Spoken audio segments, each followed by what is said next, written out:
Welcome to Our Friend Show. As you know, Our Friend is always home, away from home, and I have a lot lined up for you today in the show. Some of the topics of discussion that I'll be discussing today in the show. As you know, there are some of the big matches, exciting matches that will be playing over the weekend. You got the Manchester Derby, the Madrid Derby. Also, we're talking about the race for the top four, and also VAR, is it killing football? And before we head to our topic of discussions of the day, and there are some of the both local and international matches that played during the midweek. And look at local football. Gor Mahia defeating Homeboys by 2-1. Wilson Silva scoring the second goal in the dying moments of the game, and that win enables Gor Mahia to jump into 8th position, as you can see in the log standings. This season, it hasn't been going very well for the defending champions. They've really been struggling to get wins and wins and wins. And as you can see, it's really getting tough for them. They are some of the good teams that are playing very good football this season. The likes of Tusker, who actually are topping the table. KCB, a team that was just promoted this season. AFC Leopard, Bandari also playing a very good football. So for Gor Mahia to be able to get themselves out from that position that they are into, I think they should just start winning games and games, because with Gor Mahia, you never know, you can't write them off. For Gor, it's always over, and it's not over until it's over. So for them to be able to finish in a better position this season, they should just start winning games. That's the only way that will enable them to finish in the better position, and I believe so. And let's cross borders into international football. There are some international matches that English Premier matches are playing over the weekend. See Fulham being beaten by Tottenham by 1-0. Burnley drawing at home 1-1 with Leicester City. Manchester City extending their 20th win in all competition by thrashing Wolves by 4-1. Sheffield United shocking Aston Villa by defeating them 1-0. Manchester United, another draw for United. Don't know what's going wrong at United and all at the moment. Away against Crystal Palace 0-0. West Bromwich being beaten by Everton by 1-0. This is Everton 9 away wins this season, 9 away league under Carlo Ancelotti. And you could see, since Ancelotti was appointed as Everton head coach, he has tried to change things. We'll see how Everton have been winning games, especially there are some games that are winning, especially away games that they have been winning. He has brought that winning mentality, that self-belief in them that we haven't been seeing in Everton for a very long time. And the way they have been playing, it won't be a surprise to see them finishing in the top 4. A player like Richardson has scored in the last 4 consecutive games for the first time. Scored against Leeds, Southampton, West Brom, and Southampton, West Brom, and I think Liverpool also scored against Liverpool. And he is the first Brazilian to do so. And you could see how Ancelotti has tried to bring the best out of him. There are some players in Everton that we couldn't see the best out of them, but since Ancelotti took over, he has really tried to bring the best form out of some of the players like Richardson, Sigurdsson, also Calvert-Lewin. So for Everton, finishing the top 4 will be a very good thing and a very great season for them. Another big game, Liverpool versus Chelsea. Another bad day in the office for Jurgen and his troops.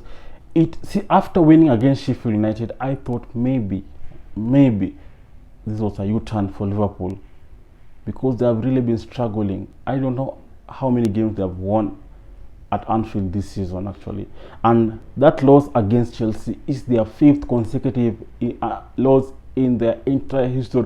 Liverpool haven't lost 5 consecutive games at Anfield since it was formed, and you could see how they were really struggling in that game to create chances to score. We haven't seen the best out of the likes of Mohamed Salah, although he's the leading top scorer, but we haven't seen that Salah that we used to see in the last 2 seasons. Man, it's like he isn't there. Firmino sometimes, like, I don't think even if he's in, He's in Liverpool starting 11. I don't always see him there, and they have really been struggling despite facing injury problems this season.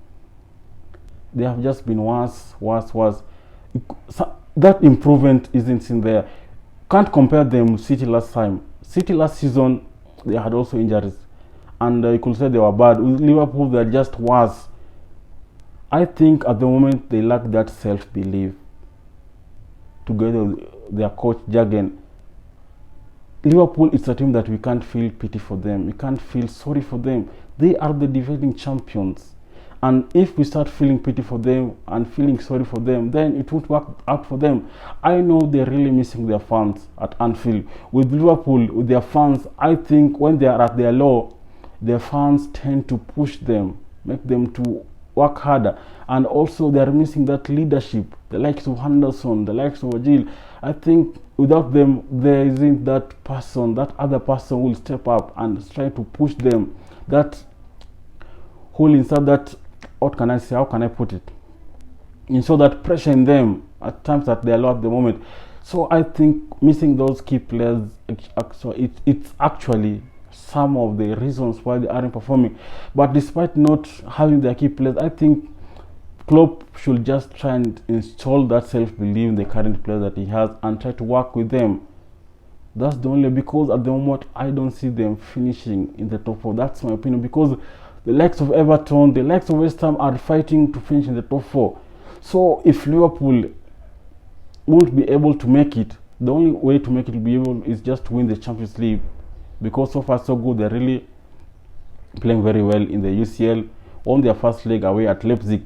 So I think with Liverpool, it's high time they start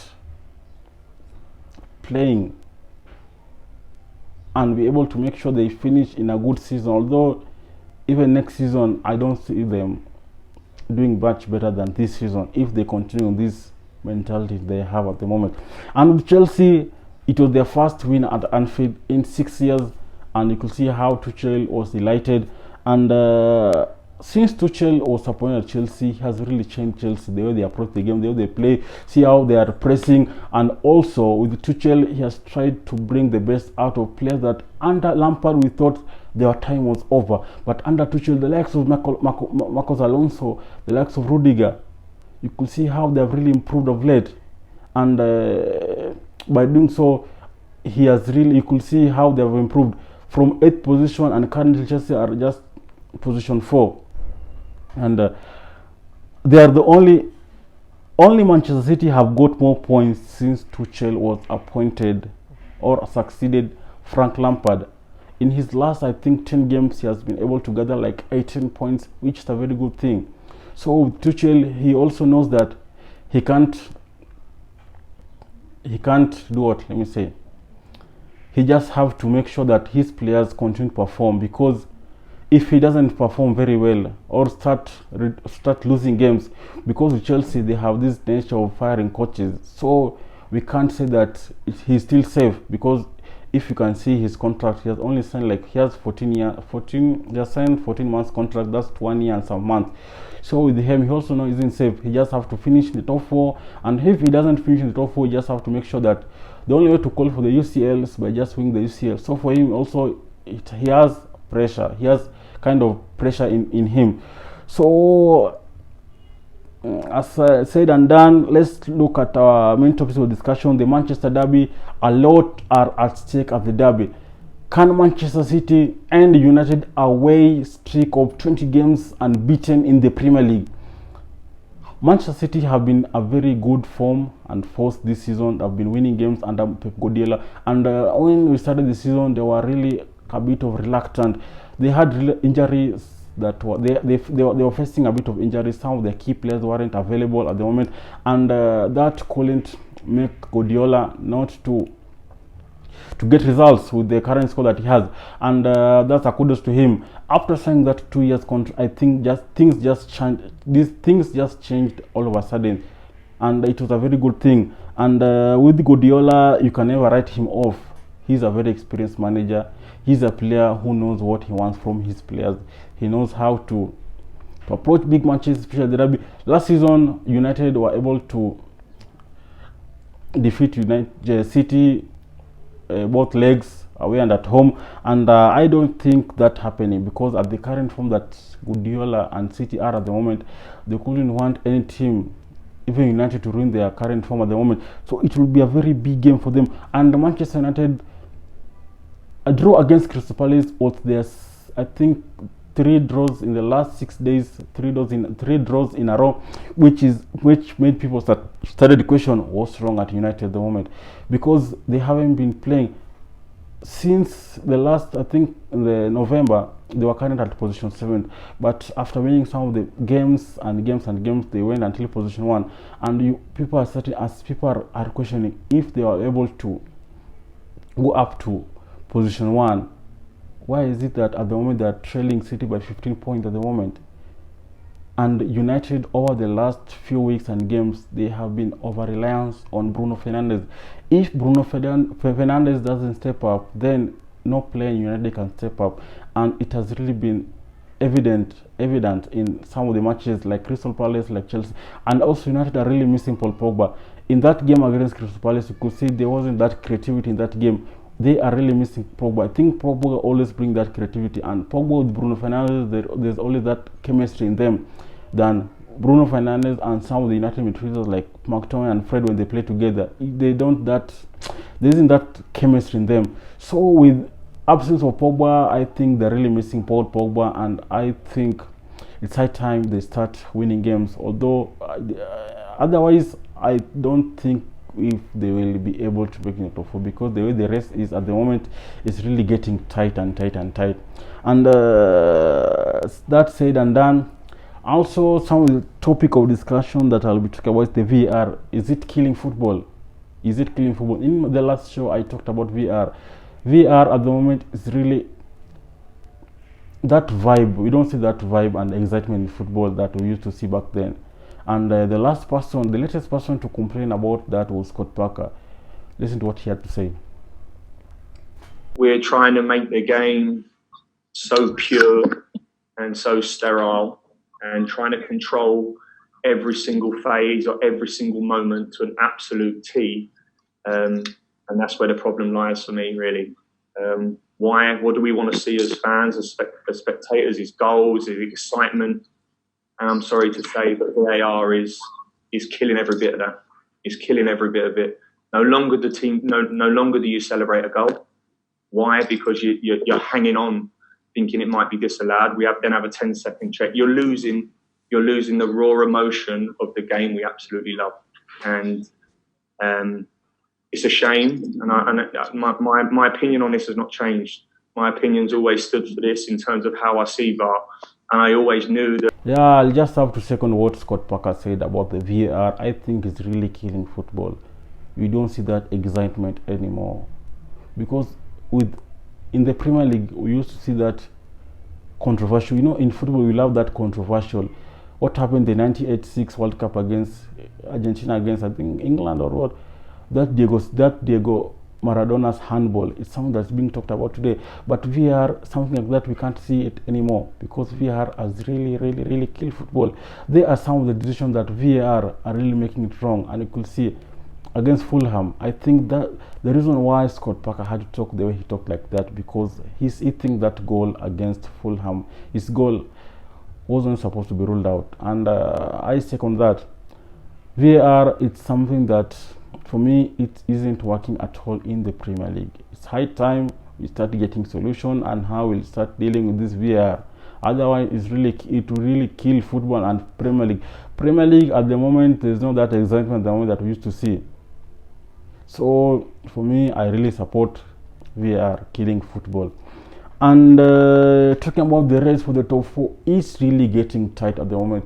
First position, I'll say that the Premier League has gone. Man City has taken the league at the moment. Those who are still doubting, you doubt. Wait until May to see where the trophy is heading to. Second position is really getting tricky, because at the moment Manchester United are currently at position 2 with 51 points, trailing Leicester City like 2 points, and trailing Chelsea I think Chelsea at the moment have 47 points. That's 4 points.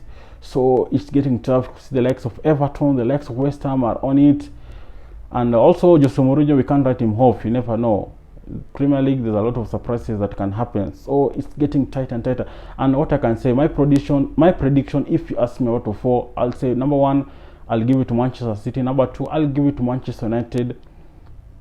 Number 3, I'll give it to Chelsea, and number 4, I'll give it to Everton. Those who ask me why not Leicester City, because Leicester City at the moment they have injury crisis, and I don't think if they can be able to cope with it. Last season, the reason why they didn't make it to the Champions League is because of the injuries that they had. And this season, the same thing that happened last season is the same thing that they are facing at the moment. So with them finishing the 4, it's mostly unlikely for them. Yeah. Crossing over to La Liga. As you know, the big matches that are playing over the La Liga. And the big one that I'll be talking about, Atletico Madrid versus Real Madrid. The Madrid derby, as you can say it. The arch rivals of many years. Currently, Atletico Madrid are in first position. Madrid are in third position with 53 points. Same with Barcelona. But goal difference in the first leg, Real Madrid were the better side. They were able to beat Atletico by 2-0. And currently, Real Madrid are unbeaten last 8 away trips. And it's something that I don't think if Atletico will be able to cope with it and be able to end it. And as you can see, last time they won the La Liga, it was in 2014. The last time Atletico were able to win La Liga was in 2015 under Diego Simeone. And you could see after Diego Simeone was appointed as the Atletico manager, he really changed the team. Nobody knew that Atletico would be able to compete the likes of Barcelona and Real Madrid, because the last decade it was always about Barcelona, Real Madrid, Barcelona. But after Simon took over the reins, Atletico, things just changed all of a sudden. And in 8 consecutive seasons, he has kept them in top 3. They have been finishing in position 3. And that's something that Atletico fans and the board have always been delighted about. So it's not a game that I'll say it's going to be an easy game for both teams, because Atletico are eyeing another La Liga title after like maybe say 7 years. And for me, I think this game, it won't be a very easy game for them, because Real Madrid also, they're the defending champions at the moment. They'll want to defend their title, and they have a good record against the arch rivals Atletico Madrid. So it's a game that I would say, for me, it will end in a draw. Let's say a 2-2 draw. And about injury news, Real Madrid injury news, could see Mario Diaz is injured, suffering from muscle injuries. Dani Carvajal, Eden Hazard, and Sergio Ramos both are still sidelined. Rodrigo Valverde recovered and returned to action. Ramos hasn't featured since 14 January, and it's being said he may make a very unsuspected return. So we are waiting to see. Injury news in Atletico side, Yannick Carrasco, Jimenez, Kieran Trippier won't be involved in that Madrid derby. So those are some of the key players that won't be able to play in the Atletico Madrid derby, in the Madrid derby, sorry. So I think that's all I had for you in the show. Until next time, if you haven't subscribed, as I said, it doesn't take much of your time, hit that subscription handle. So until next time, bye bye.